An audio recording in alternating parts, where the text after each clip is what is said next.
Hello student, हमारे इस channel पर आप सभी का स्वागत है। आज के इस वीडियो में एनसीईआरटी कक्षा 10 की गणित का 7वां चैप्टर है त्रिभुज। इस त्रिभुज में समरूप त्रिभुज है। इस समरूप त्रिभुज के बारे में पहले हम आपको बताएंगे और फिर जो है इस पर संबंधित जो प्रमेय है उसको हम बताएंगे। तो चलिए हम वीडियो स्टार्ट करते हैं। यहाँ पर देखिए, पहले तो आप ये जानेंगे कि समरूप त्रिभुज किसे कहते हैं। समरूप त्रिभुज समरूप त्रिभुज किसे कहते हैं ये मैं बता रहा हूं। समरूप त्रिभुज होता क्या है, देखिए समरूप नाम से ही आप जान ही रहे, नाम से ही समरूप यानी जिसका रूप समान हो वही समरूप होता है। तो यहां पर देखिए समरूप त्रिभुज का मतलब हुआ कि दो या दो से अधिक ऐसे त्रिभुज जिनके संगत कोण बराबर हों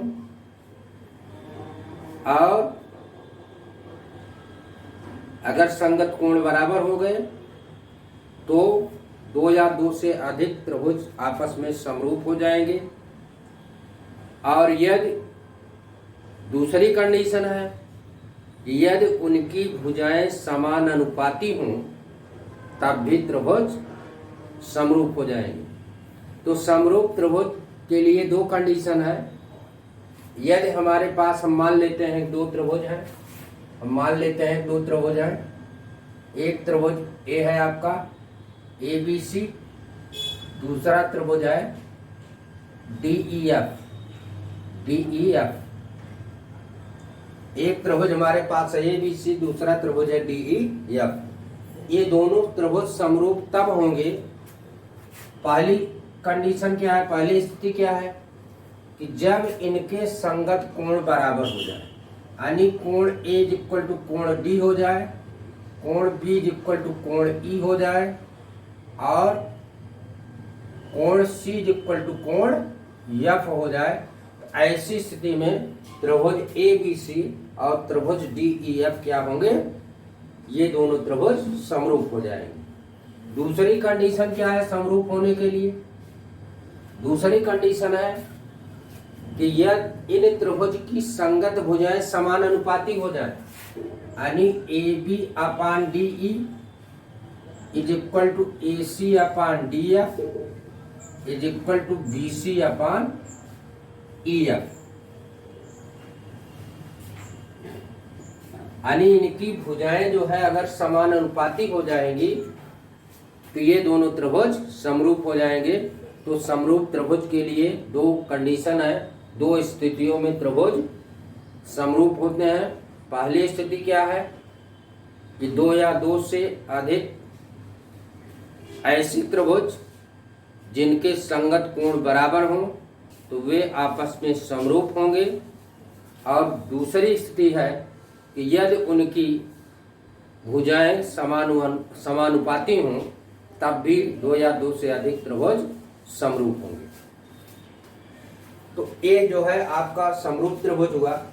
अब देखिए समरूप त्रिभुज, दूसरा पॉइंट आता है समरूप त्रिभुज का प्रतीकात्मक निरूपण कैसे हम करते हैं, कैसे हम इसको निरूपित करेंगे कि ये दोनों समरूप त्रिभुज का निरूपण कैसे होगा, ये मैं बता रहा हूं।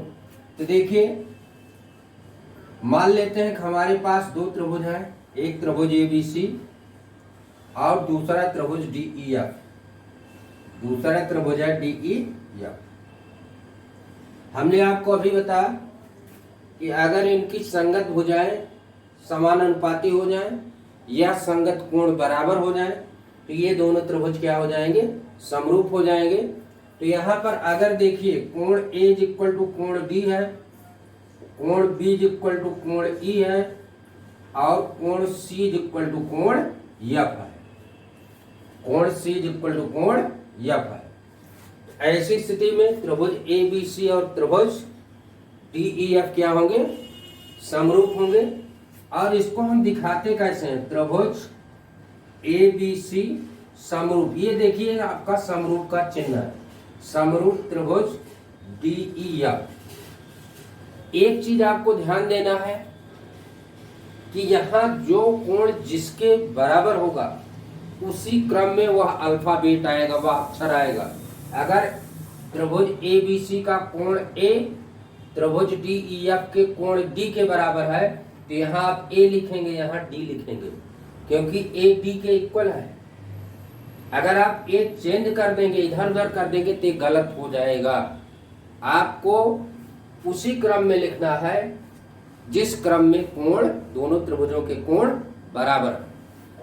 कोण बी कोण ई के इक्वल है तो यहाँ आप अगर आप बी लिखते हैं तो यहाँ आपको ई लिखना होगा। इसी तरह कोण सी कोण एफ के इक्वल है तो यहाँ आप कोण सी लिख रहे हैं तो यहाँ पर आपको कोण एफ लिखना होगा। तो इस तरह से हम अगर दो त्रिभुज समरूप होंगे तो उसको हम प्रतीकात्मक रूप से इस तरह से हम निरूपित करते हैं। ये आप विशेष ध्यान दीजिएगा कि जो कोण जिसके इक्वल होगा उसी क्रम में आपको त्रिभुज का नामकरण करना है। तो चलिए देखिए, यहां पर केवल समरूप त्रिभुज की मैं बात कर रहा हूं। और एक चीज आप ध्यान दीजिएगा कि जितने भी गणित के कथन हैं वो किसी न किसी दूसरे कथन का सहारा लेकर ही सिद्ध किए जा सकते हैं, पहली चीज। दूसरी चीज, जिस आकृति की चर्चा हो रही है उस आकृति के बारे में आपको पूरा नॉलेज होना चाहिए। जैसे यहाँ पर त्रिभुज की बात हो रही है, क्योंकि यहाँ समरूप त्रिभुज केवल मैं बता रहा हूँ, बहुत विस्तार में मैं नहीं जा रहा हूँ, केवल समरूप त्रिभुज की बात कर रहा हूँ। वैसे अगर आप त्रिभुज की बात करते हैं तो त्रिभुज के बारे में पूरा नॉलेज आपको होना चाहिए कि त्रिभुज के कितने अंग होते हैं, त्रिभुज कितने प्रकार का होता है और उन त्रिभुजों की क्या विशेषताएं होती हैं। ये सारी चीजें त्रिभुज के बारे में आपको जानकारी होनी चाहिए।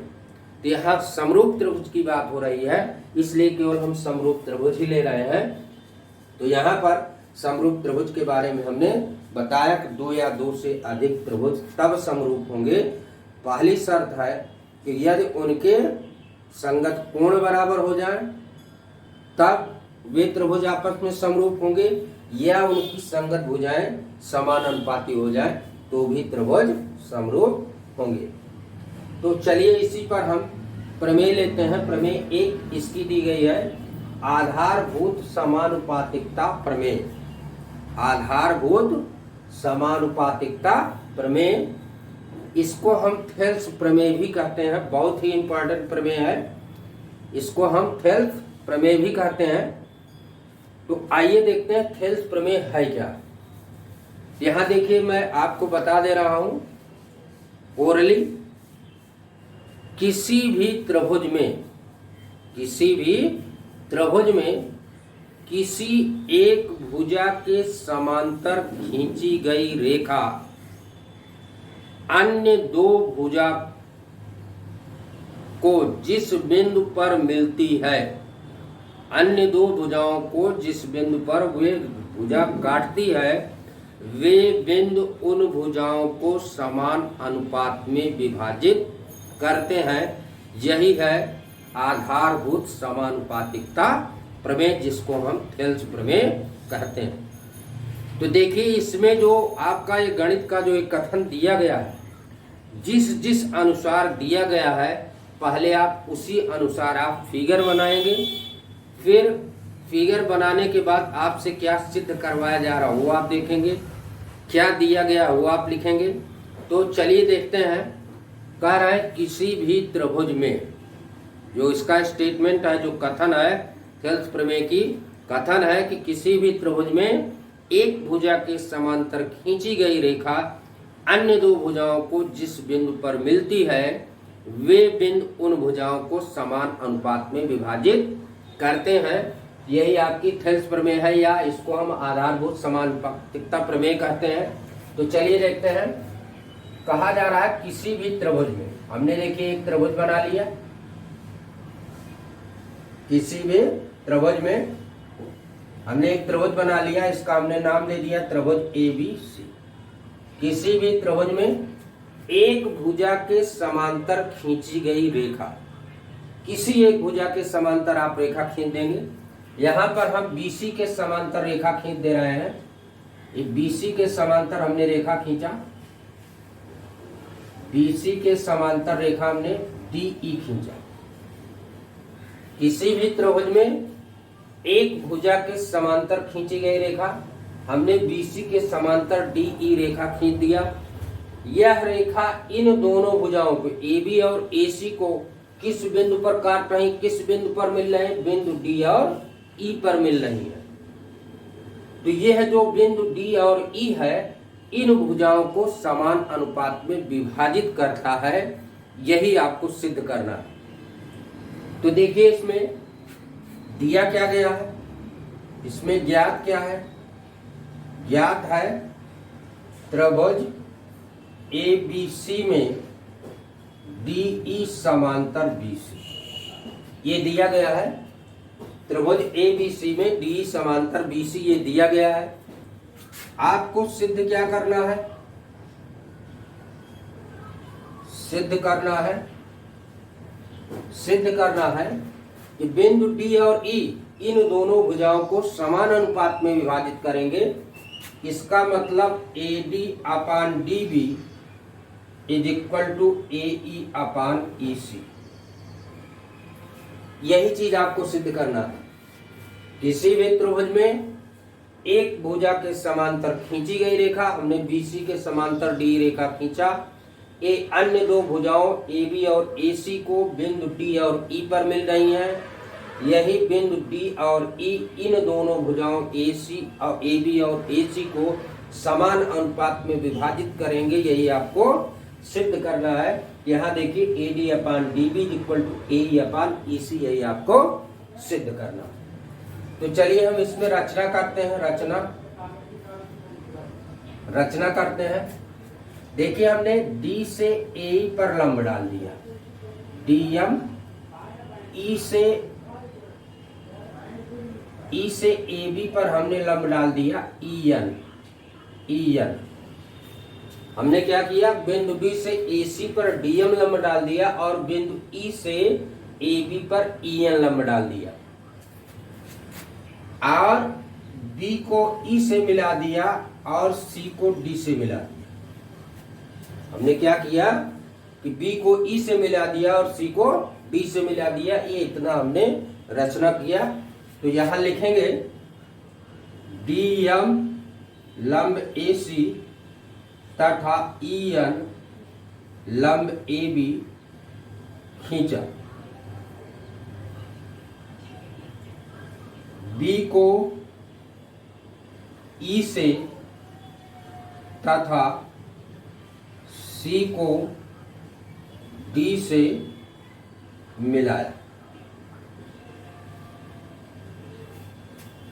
हमने रचना क्या किया कि DM लंब AC खींचा, EN लंब AB खींचा, यानी EN हमने लंब डाला AB पर, DM AC पर लंब डाला, B को E से मिला दिया और C को D से मिला दिया। ये इतना हमने रचना किया। अब आप इसका प्रमाण आप देखिए, उत्पत्ति जिसको आप कहते हैं, चाहे आप प्रमाण लिखिए चाहे उत्पत्ति लिखिए। तो चलिए आगे देखते हैं, इसकी उत्पत्ति देखते हैं। अब चलिए देखिए उत्पत्ति,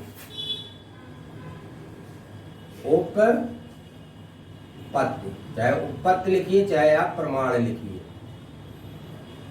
उत्पत्ति या प्रमाण। अब आप देखिए, सबसे पहले आप देखिए त्रिभुज ADE में, त्रिभुज ADB में आप देखिए यहाँ फिगर में ADE में EN लंब क्या है? AD है। इसमें क्या है? EN लंब AD है। आपने रचना किया, क्या किया है? रचना से क्या है? EN लंब AD है।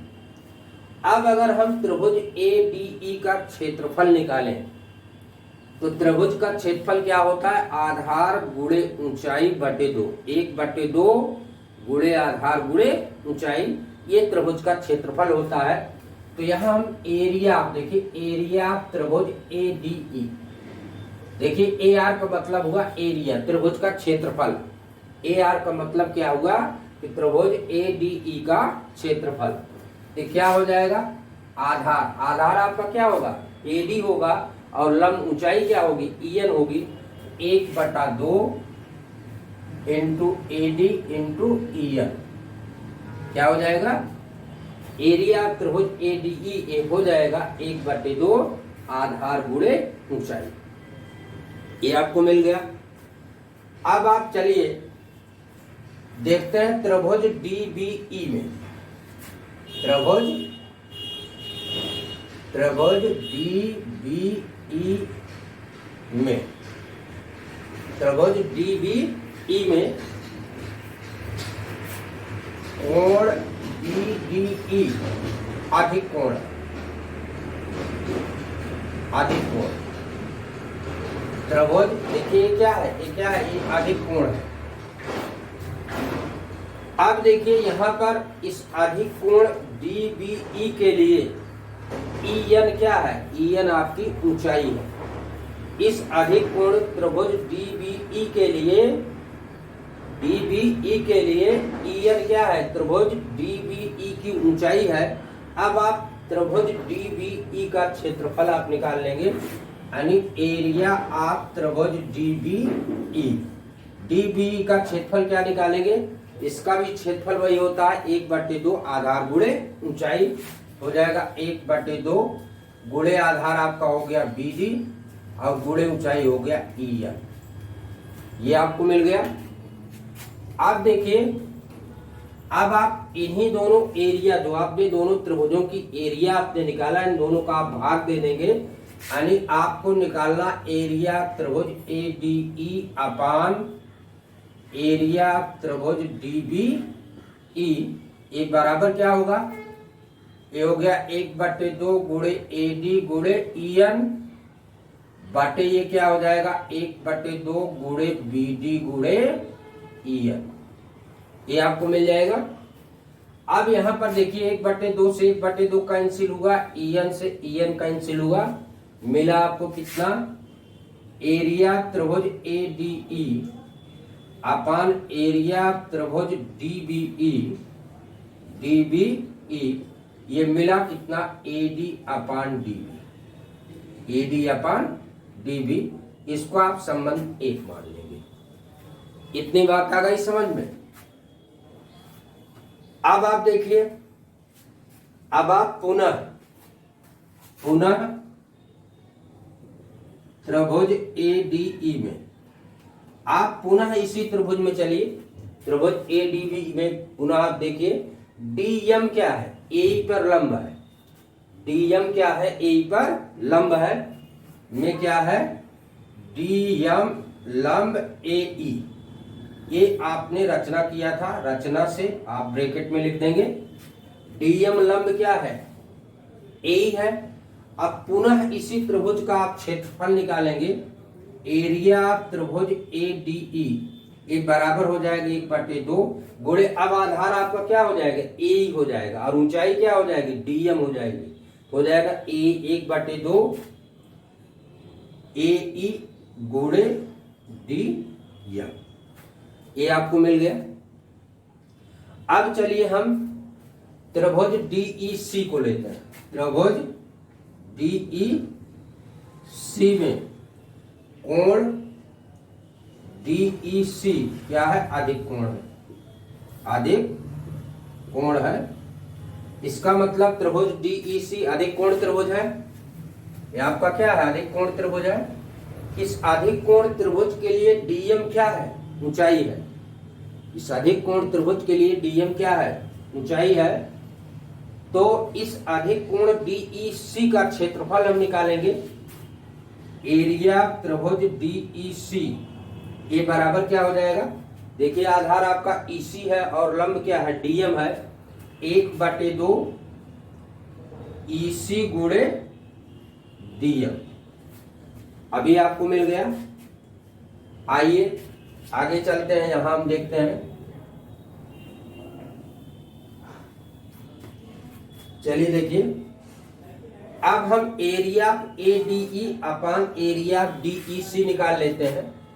एरिया त्रिभुज एडीई अपान एरिया त्रिभुज डीईसी। एरिया त्रिभुज एडीई कितना आपने निकाला? 1/2 गुणे एई गुणे डीएम अपान एरिया त्रिभुज डीईसी आपने क्या निकाला? 1/2 ईसी गुणे डीएम। 1/2 गुणे ईसी गुणे डीएम ये आपको मिला। अब देखिए ये और ये कैंसिल हुआ, डीएम से डीएम कैंसिल हुआ, मिला आपको क्या? एरिया त्रिभुज एडीई अपान एरिया त्रिभुज डीईसी ये बराबर हो गया एई अपान ईसी। एई अपान ईसी ये मिल गया।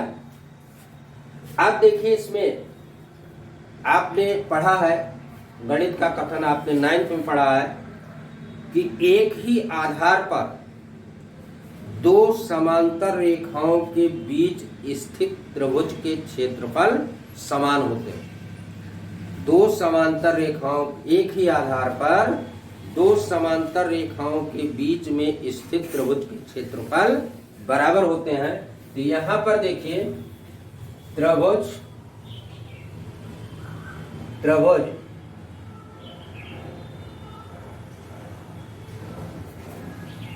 त्रिभुज डीबीई त्रिभुज डीबीई त्रिभुज डीबीई तथा त्रिभुज त्रिभुज डीईसी डीईसी एक ही आधार डी पर तथा दो समांतर रेखाओं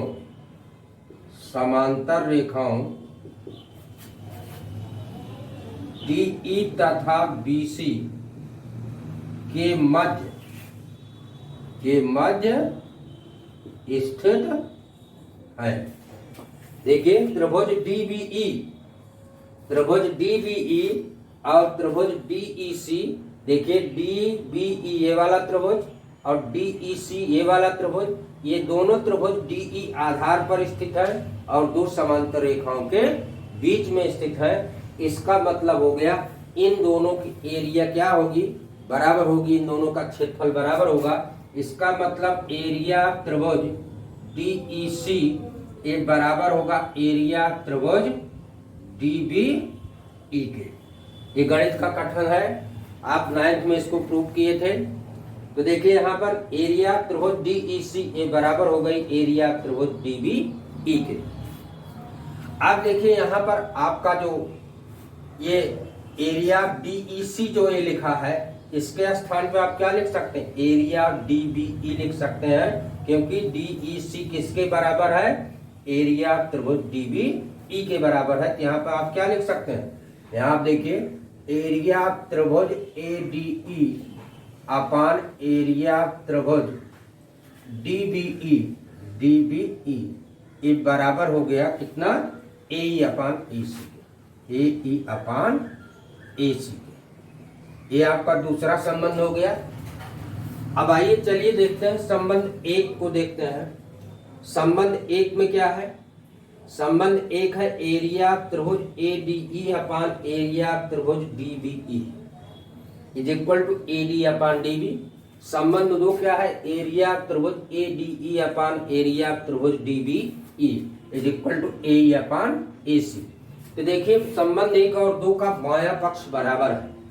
संबंध 1 और 2 का क्या है, बायां पक्ष बराबर है, तो संबंध 1 तथा 2 से, संबंध 1 तथा 2 से, देखिए इस दोनों का बायां पक्ष बराबर है तो दोनों का दायां पक्ष बराबर हो जाएगा। तो दायां पक्ष संबंध 1 का क्या है, AD अपान DB, और संबंध 2 का दायां पक्ष क्या है, AE upon EC, sorry AE upon EC। तो देखिए यही चीज आपको प्रूव करना था कि AD upon DB is equal to AE upon EC। तो ये आपकी थी थेल्स प्रमेय। और अब देखिए इसी थेल्स प्रमेय को हम कई रूपों में लिख सकते हैं। इस थेल्स प्रमेय को हम कई रूप में बदल सकते हैं, लिख सकते हैं। इसको हम उपप्रमेय भी कर सकते हैं। तो चलिए देखते हैं कि ये आपकी यही थेल्स प्रमेय, मेन थेल्स प्रमेय यही आपकी है। अब इसी थेल्स प्रमेय को हम कई रूपों में लिख सकते हैं, जिसको हम कहेंगे कि ये थेल्स प्रमेय की उपप्रमेय है। तो चलिए देखिए इसको हम किस किस रूप में लिख सकते हैं। आइए आगे देखते हैं। आगे देखिए,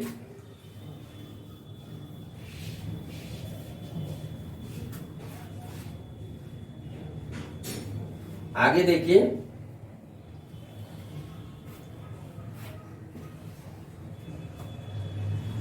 देखिए ये हमारी थेल्स प्रमेय क्या मिली। अब यहां लिख देंगे उपप्रमेय, उपप्रमेय। अब देखिए इसको हम, थेल्स प्रमेय हमारी क्या थी, AD upon DB is equal to, ये उपप्रमेय फर्स्ट हम लिख दे रहे हैं, AD upon DB is equal to AE upon EC। यही हमारी क्या है, थेल्स प्रमेय या आधारभूत समानुपातिकता प्रमेय। अब देखिए इसको हम किन किन रूपों में लिख सकते हैं। देखिए दोनों पक्षों में एक जोड़ने पर, दोनों पक्षों में आप एक जोड़ दीजिए, आपको क्या मिलेगा। देखिए AD upon DB plus 1 is equal to AE upon EC plus 1। हमने क्या किया, इस जो थेल्स प्रमेय थी, जो मेन थेल्स प्रमेय थी, इसके दोनों पक्षों में हमने क्या किया, एक जोड़ दिया। अब देखिए हमको क्या मिलेगा, ये मिलेगा AD plus DB upon DB is equal to AE plus EC upon EC, ये मिल जाएगा आपको। अब देखिए आप फिगर से देखिए AD प्लस DB, AD में DB जोड़ेंगे तो आपको पूरी भुजा क्या मिल जाएगी, AB मिल जाएगी। ये हो जाएगा AB upon DB is equal to, AE में EC जोड़ दीजिए, AE आपकी ये है और EC ये है। AE और EC को जब आप जोड़ेंगे तो आपको क्या मिलेगा, AC मिल जाएगा। तो हो जाएगा AC अपान EC। ये आपका इस थेल्स प्रमेय का दूसरा रूप है। या इसी को आप इस तरह से भी लिख सकते हैं, इसके अंश और हर को आप चेंज कर देंगे तो आपको क्या मिलेगा, DB upon AB is equal to EC upon AC, ये आपको मिल जाएगा। चलिए अब जो है ये हमारी पहली उपप्रमेय है। हम इसको इस तरह से भी लिख सकते हैं और इस तरह से भी लिख सकते हैं। अब आप उपप्रमेय सेकंड देखिए, उपप्रमेय सेकंड देखिए क्या है। उपप्रमेय सेकंड देखिए, थेल्स प्रमेय हमारी क्या थी, थेल्स प्रमेय से, थेल्स प्रमेय क्या थी, AD upon DB is equal to AE upon EC, यही हमारी क्या थी, थेल्स प्रमेय थी। इसी को हम इस तरह से भी लिख सकते हैं, या DB upon AD is equal to EC upon AE, इस तरह से भी लिख सकते हैं। इसके अंश और हर को हमने क्या किया, चेंज कर दिया। अब देखिए इसके दोनों पक्षों में एक जोड़ दीजिए, दोनों पक्षों में एक जोड़ने पर, इसके दोनों पक्षों में एक जोड़ देंगे तो आपको क्या मिलेगा, DB upon AD plus 1 is equal to EC upon AE plus 1। इसके हमने दोनों पक्षों में क्या किया, एक जोड़ दिया। अब हमको क्या मिलेगा, DB plus AD upon AD is equal to EC plus AE upon AE, ये हमको मिल जाएगा। आप देखिए DB प्लस AD, DB में AD जोड़ेंगे तो आपको क्या मिल जाएगा, AB मिल जाएगा। ये मिल जाएगा AB upon AD is equal to, यहां देखिए EC में AE जोड़ेंगे, EC में AE को जोड़ेंगे तो आपको क्या मिलेगा, AC मिल जाएगा। तो हो जाएगा AC अपान AE। तो ये आपका, ये दूसरे रूप में आप इस तरह से भी लिख सकते हैं, या इसी अंश और हर को जब आप चेंज करेंगे आप लिख सकते हैं AD upon AB is equal to AE upon AC। इसको आप इस रूप में भी लिख सकते हैं। तो इस प्रकार से ये थेल्स प्रमेय की दो उप प्रमेय हैं जिनको आप इस तरह से लिख सकते हैं। ये बहुत ही इंपॉर्टेंट थ्योरम है थेल्स प्रमेय, जिसको हम आधारभूत समानुपातिकता प्रमेय कहते हैं। धन्यवाद।